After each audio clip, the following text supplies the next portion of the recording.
Stacie Eshelman, Stacie Eshelman, and I'm the Executive Director for Greenfield Chamber Main Street and the Community Development Corporation, which made my job kind of turn into the Recovery Task Force lead as well. So. A year ago today, we experienced a deadly tornado in this town. Yeah, it's easy to. Talk to me a little bit about how that day was for you. Walk me through that time for you. It was a busy day because we actually had RAGBRAI in town because we were, scheduled to be the lunch stop, and so we were doing one of our regular meetings with them, and it had ran long, and all of our staff was here. We had 3 staff members at the time, and it was late. None of us had had lunch, and we knew about this, bad weather coming, and we found out that the city hall was closing their offices, so we decided to just kind of disperse and go home. And all 3 of us were impacted by the tornado. 2 of us lost our home. The other one had significant damage. And, I was able to walk out of my basement that day, and many of my friends and neighbors did not. And, just standing there and realizing like the true devastation that had happened, and just knowing in my job, like, I knew that my house, really suffered, but knowing what that was going to take in my job to recover from something that devastating, I was pretty frozen. I just couldn't really process what I was seeing, and the people running away from the area because they were scared, and really just, I think, were in shock. We had people running to us to help. I'm a block south of Highway 92, which is a major highway that runs through Greenfield, and people were driving into town, and they couldn't get on because the tornado had crossed, and so they parked and were like running to us to help. Complete strangers, and people screaming from their injuries. There was the smell of gas, just everywhere, and the true just debris. We had kind of a beautiful park-like area in my backyard, and between our homes we had deep lots, and it was just full of the homes that it had carried forward. It was pretty violent when it came into town, and then it kind of narrowed up, and I was fortunate to be in that a little bit narrower path. But we, received all of the debris from the homes that it had hit on its way through. And then it, widened back up as it came across the highways and got very violent again. And you just can't really process what it felt like to see that. And I say it kind of felt like a war zone, but I've never been in a war zone. I don't know but that's the only thing I can relate to is when you watch movies and you see, or like the World Trade Center crumbling, and you watch those movies, and that's the only thing I can relate it to is something I saw on television. And I just knew that we had such an immediate need. There were 3 rental houses that were my neighbors, and they were completely leveled. And I just remember thinking, like, what are those people going to do? Typically renters don't have the insurance it takes to really build themselves back to what they had before. And we were already short on rental housing. So I think my first thought was that, like, what are we going to do for these people that were just going to be in a really terrible place? So. Walk me through the emotions that you had emerging from the basement, hearing those sounds, seeing those sights. Like, what did you feel?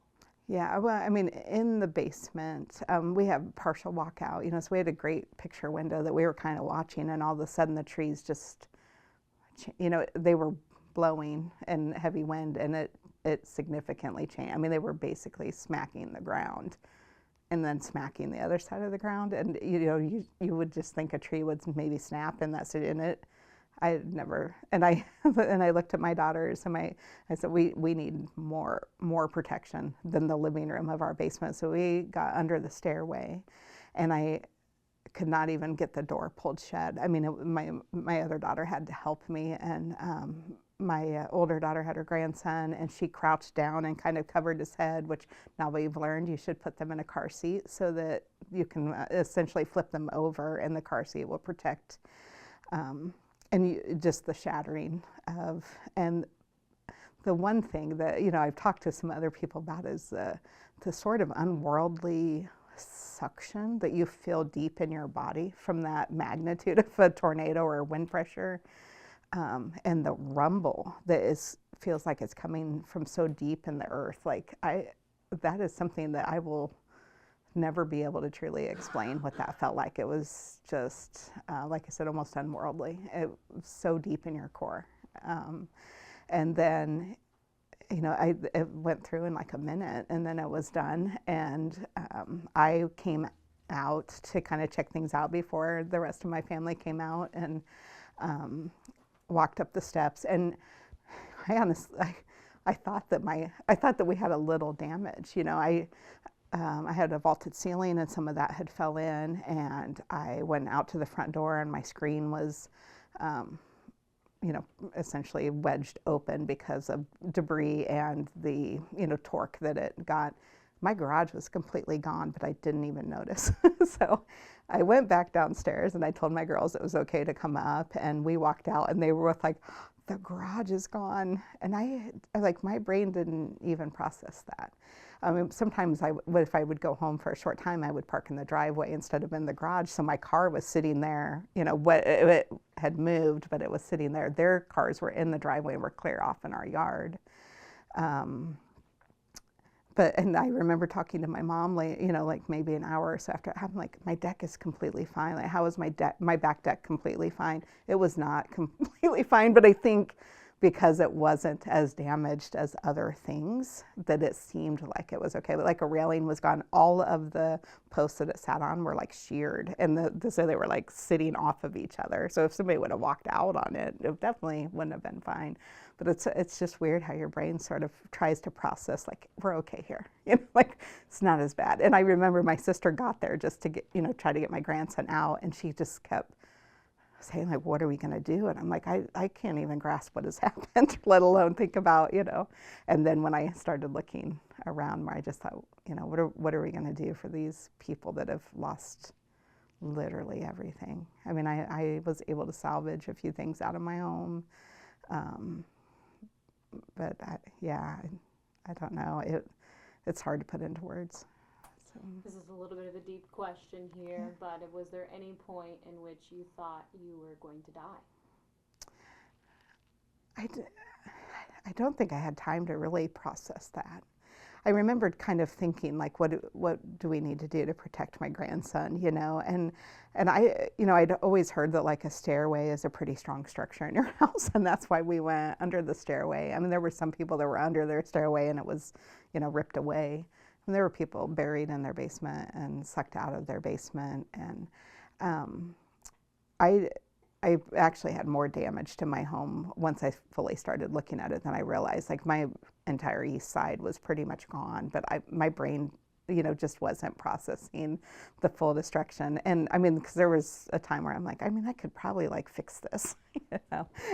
There was no real reality to that at all. But, like, in my head, I was like, after seeing my neighbor's houses literally in crumbles, like, mine seemed pretty good, and it really truly was compared to what they went through. So I don't know that I don't think I had time to really process that. I think it was mostly like, take care of us, like, make sure that whatever happens, like, we are together, and we do our best to protect my grandson, I guess. So. Yeah. You spoke a little bit about losing friends. Can you talk to me about that? Yes, I mean, Pam Wiggins, I know the Wiggins family have been, featured in some things, but she was just such a pillar for our community. And I kind of joke, I mean, honestly, when I started here, she was a little confrontive about my position, and now I have big shoes to fill. And I did. The former director had been here for a long time and did great things in our community, and they were close, and so she was, you got big shoes to fill. But she ended up becoming probably my, number one or top three at least mentors. She was involved in everything, just anything. And still today, organizations I'm involved in that she was involved in, it's like, oh, we don't have the senior scholarship letters and certificates because Pam did those for our organization, so we feel her loss still on a daily basis. I mean, every conversation and some volunteer group, it's like, oh, well, Pam would have done that for us. So I mean, we lost 4 people. I'm so glad that we didn't lose more. I can't imagine if it would have happened at nighttime or, you just try not to think about those things. And some people were just severely injured. And I honestly was surprised we didn't have more. I mean, like I said, people were sucked out of their basements, and somehow lived that and had minor damage, to their bodies. And I can't even fathom how that happened for them. But they're blessed, and I'm grateful that they were able to, come out of that situation relatively unscathed. I think, the physical things you can heal from, and you can get medical treatment and do the work. The emotional and mental side of this, I think, is what we continue to just feel. On one side, you're so grateful that it wasn't worse, and on the other side, you still just can't process how you get back to your new normal. And even for people that didn't lose their home, seeing that kind of destruction, a close friend, a family member, just knowing that you live in an area, where at any time a tornado could come through and do that kind of damage is, it just gives you a whole different light on weather and paying attention and having a plan. And so that's always on your mind. I mean, even today it's very windy, and for me that's just uneasy. I mean, I just have that uneasy when you hear kind of the howl of the wind, or and I used to love storms and lightning and thunder and rain, and I'm pretty much a big baby about them now. So, and then constantly watching weather apps, when we know things are coming. We had great warning. I mean, I will say that the whistles blew. We had, time to kind of pack some things up. I don't know why that day I'm on, some medicine for medical needs, and I packed my night pill that I only take at nighttime. Like, I don't know what made me think to grab that and throw it in my work bag. So I have, my office in a bag that I carry everywhere. I put my medicine and all my chargers in it, and I had that stuff still. And I'm grateful because my room was gone. So yeah, and I don't know what kind of instincts kind of kick in, but I think we all sort of knew that it could be bad. They'd just done so much publicizing that it was going to be a major weather event. And, but I had said to a coworker of mine, tornadoes don't like Greenfield. They'll go north of here. They go to Creston a lot. Creston has had several, not this major maybe, but several that have made some, significant damage. And, so I jokingly was like, they don't come here. And something was proving me wrong that day. So. Yeah. Switching now to recovery efforts, you're spearheading that. Talk to me about those. Yeah, I mean, I think the biggest thing we learned is that, it truly takes a village.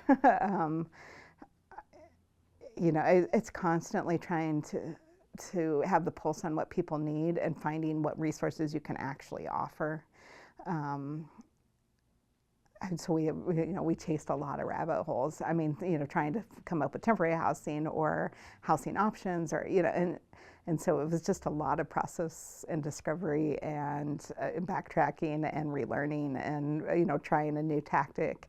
And I'm fortunate that we had such a great group of people that we work with. Our recovery team includes our Chamber of Main Street Board, some members from that, some members from our Community Development Corporation, Greater Greenfield Foundation, and the City of Greenfield. And at the beginning, we were meeting weekly. We met the first Tuesday after the tornado. So the Memorial Day was the following Monday, and then Tuesday we had our first meeting. It was it was probably close to a dozen people. The next week we had over 30 people in the room, resources, regional, state, some federal resources were there. What can we do? What do we need to do? And they had great, they'd been at other disasters, and they had great ideas for us on resources that we could tap into, experiences other communities had that, maybe didn't work so well, that we, kind of were wondering if we should pursue. So having those leaders in the room with our local leaders and really guiding us, but also letting it be our own. Every town is different in their needs. We meet monthly now, and still, a lot of the same core of people. We were able to hire two different people that are just specifically working in disaster recovery. One is from our Council of Governments. He works in 4 counties, but primarily his time is spent working with Adair County and Greenfield. That has been, just even on the research side, has been a blessing. We also, our foundation hired a case manager that works directly with victims. We took applications fairly quick, for people to apply for need, and that, I think that's really been a true blessing from people. Everything from, what's a phone number to contact somebody to, I need to walk through whether I should buy these windows or these windows when I'm rebuilding my house. Like I think she's really been somebody that people can lean on. And she, really does a lot of sort of fighting and advocating for them. And so that was another area that I just think was extremely impactful that the foundation was able to serve. Yeah, I mean, like I said, it's a lot of kind of throwing things out there to see what's going to work and what isn't. I mean, we knew that housing was going to be one of our biggest priorities. We tapped in. We have a regional 2-county economic development corporation that serves Adair County and Greenfield, and then the SBDC Center. So immediately they kind of started reaching out to our businesses and helping in that area, which typically that might fall on me. But, so we just really tried to cast our net out to people and see where we could truly cover all areas that people were facing. Communication is huge. I mean, just getting information out to people and being available to answer questions and walk people through, some of the process that it takes. So, what is the biggest service that you offer after the tornado? What's the biggest need? Yeah, on the Chamber Main Street and Development side, I think for us it was really trying to figure out how we were going to solve that housing issue. We knew that communication was super important, so we started doing community meetings out at the school in the auditorium. And then, once we started hearing, people were struggling maybe with insurance, so we had the Iowa Insurance Division bring out their case advocates and insurance fraud, or things like that would do speak. We had Iowa Legal Aid. We had, of course, local resources and leaders that could answer questions about how do you apply for a building permit. A lot of people didn't even know where to start, on hiring a contractor. So we did a contractors expo and just let them come in and set up tables, and people could go one-on-one and just visit with them and get to know a contractor. So we just, I don't know that there was one specific need, other than we obviously knew housing was going to be a big deal, and tried to just provide as much information as we could to the public. Sorry, what's now? What are you guys, you're trying, you obviously can't do everything. Is there something that you guys need or, haven't been able to really give what you can for that? Yeah, I mean, I've always said, and when people, will thank us, thanks for everything you do, and I will always say it will never be enough, and I, sorry, I choke up a little bit saying that, but I love our town. So seeing that kind of devastation and knowing, and I experienced it myself, I knew that there are just so many needs, and there was no way that we could fully help everybody to the extent that they needed it. And but I think now we're trying to do community cleanups where we're rallying volunteers. There's just still debris piles around. I mean, it looks pretty good when you just cruise around town. We look pretty sharp, and thanks to some of our local businesses, our county engineer's office and Schilberg Construction, they were out on the streets almost immediately clearing things. And so we're fortunate that we look as good as we do, but we still have little, pockets of debris and things that need cleaned up.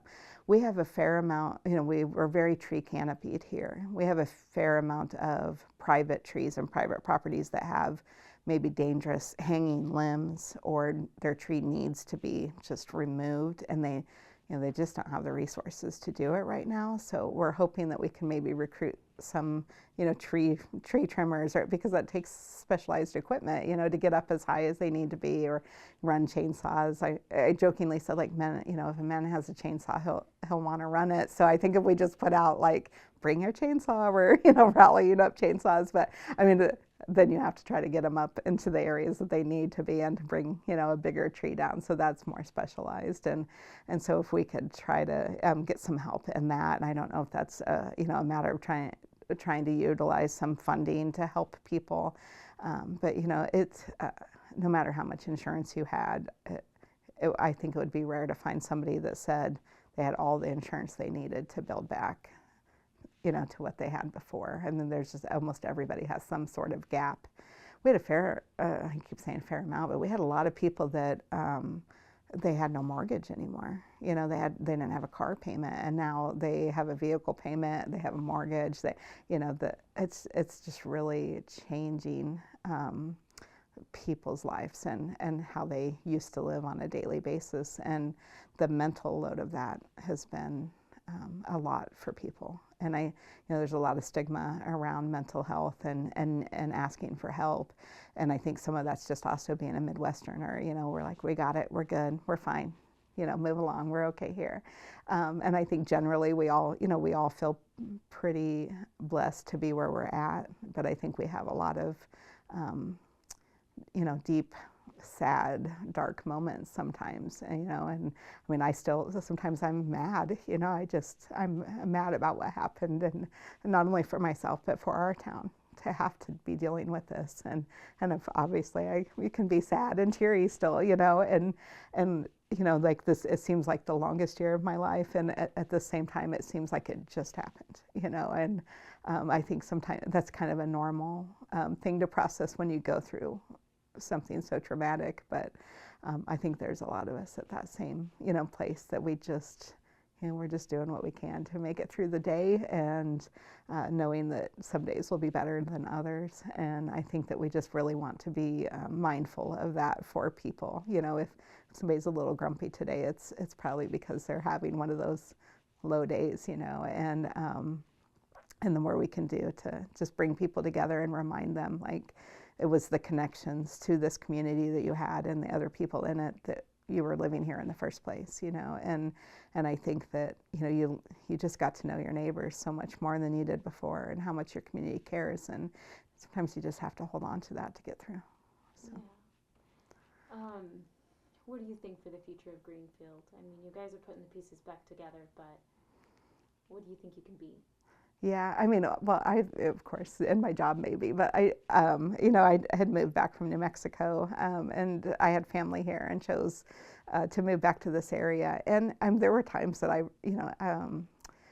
resented the weather. I resented smaller town. But I really started to fall so in love with Greenfield before the tornado, and then seeing how just people came together and helped one another. And and I had the choice, like, am I going to rebuild here? Should I move on? Should I, and it just felt so right to be here and stay. We have beautiful lakes. I mean, they're small, but they're just beautiful and nice, great trails to walk. We have a wonderful fitness center. We have a grocery store. We have banks. We have everything you need right here, and such a beautiful square, of course. And I think that we just continue to build who we are. This is who we are. We come together, we care about each other, and we have a lot of pride in how our community looks and feels. And I think we just continue to build off that.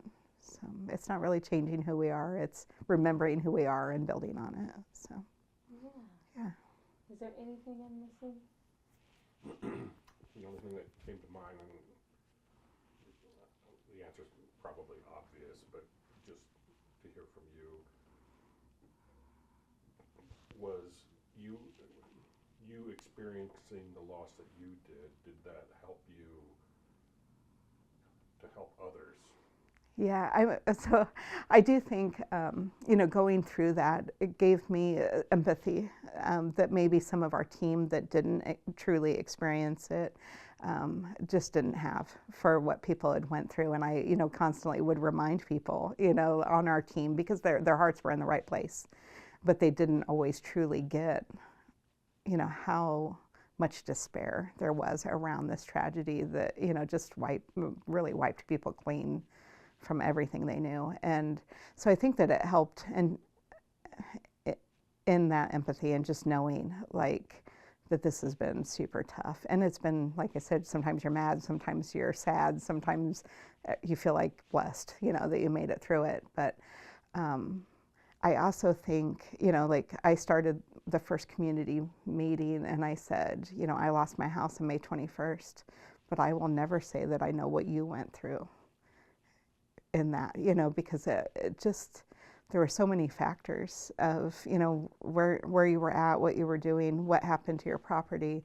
And then even, you know, when we had our first meeting, I think it had been maybe a month after, and, you know, what insurance you had and what that process was like and how, you know, how well you were insured and whether you lost your vehicle or your home or all of it. And I mean, some people, even their job, you know, they lost their job, their home, their car that day. Both of my daughters were in that shape, you know, and so I couldn't even tell them, like, I know what you're going through, because I still had my job, which brought a sense of normalcy still to my life that they did not have, you know. So yeah, I think, you know, as much as I could, they knew that I was kind of going through it with them. I always wanted to be very clear that all of us were experiencing a different thing. And even if you didn't lose your home, I mean, there were, you know, a lot of people that just could not process the devastation that happened. And so, I mean, I think we all felt it very much that day, whether you were in the tornado area or not. So. You're just one person. You're just one woman trying to help this city with a lot of responsibility and also a lot of loss that you experience. Yeah. How do you take care of yourself? How do you make sure that you're okay? So. Well, I mean, I love what I do. I mean, and I realize that maybe even more now because, I mean, it's, you know, very challenging. It can be very, very thankless. You know, yeah, you take a lot of hate sometimes from people, which I always say, if they're not mad about what you're doing, you're probably not actually doing enough, because, you know, if you're not, if people aren't paying attention enough to maybe be upset or question what's happening. And so, I mean, I think that I find a little bit of relief in my job, you know, just I like to see too that the work and the time and the effort actually pays it forward and makes a difference. And so. I'm so sorry, I was holding it. You're fine. I tried to do that earlier. I heard you, I'm like, I can't just walk out on. I'm so sorry. No, you're fine. So you know, I did take a few days in October just to do a kind of a little like mental health cleanse. I said I just needed time to process, but that was almost harder, like to come back and know, like I would check email twice a day, but I was really trying to be removed. But it's hard to go away and see everybody living their normal life and then come back like knee deep in, you know, everything that needs to be done to make this better. So it was almost easier just to stay in it, you know, truly, than to give yourself some time to get away. What else did you ask me? How are you taking care of yourself? Yeah, so I do go out to our lake. Like I said, we have a beautiful lake, and just, you know, take a little piece. Now I drive by my house every day. I used to go, so my stoop was still there, and I would almost every evening go sit. Like I would just go sit there for a little bit. Like, that's still my home, you know, even though there's no house there, like that was still my home. And so you know, and just taking a little bit of time to breathe, I think. I have great people that I work with, you know, so I could not at all be successful in what I do or be able to do the things I do if I didn't have this huge volunteer network that really steps up, and other local leaders that come together and the partners. And I mean, so I'm forever grateful for that. But our Chamber Main Street Board is just a great group of people, you know, and they fully support me and my work. And I think that when you have that steady presence, no matter what's going on in the community and what people are saying or who you're kind of fighting against or who you're forging new relationships with, when you have that solid backing, it makes it a little bit easier to do what you do every day. So. Is there anything that I didn't ask that maybe you've been asked today, or you just want to talk about that you need to say?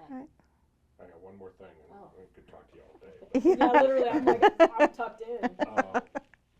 Was there anything you took for granted before this happened that you no longer? Oh, a million things.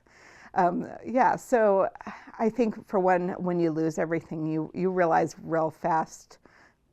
Well, at first you're kind of angry that you lost everything and you think you need these things, but now we're a year, and I've realized like when you lose everything, you realize what you can and can't live without, and you actually can live very minimal and still have a very good life, and so I think my value in things is by far less, and I even have thought about my new house like I think like one couch or a love seat and a recliner, like that's all I need. I had a house full of big sectional, and then I had a couch and a love seat downstairs and 2 recliners, and and I'm like I don't need all of that, and I have 3 kids and 2 grandsons, and we'll find a place to sit, on a couch and a chair. So I think the need for physical, things is much less. I learned that. I do, and insurance companies would probably thank me for saying this, but I always looked at insurance as kind of something I had to have. I mean, you want to cover, but I didn't really look at it as an investment covering my investment.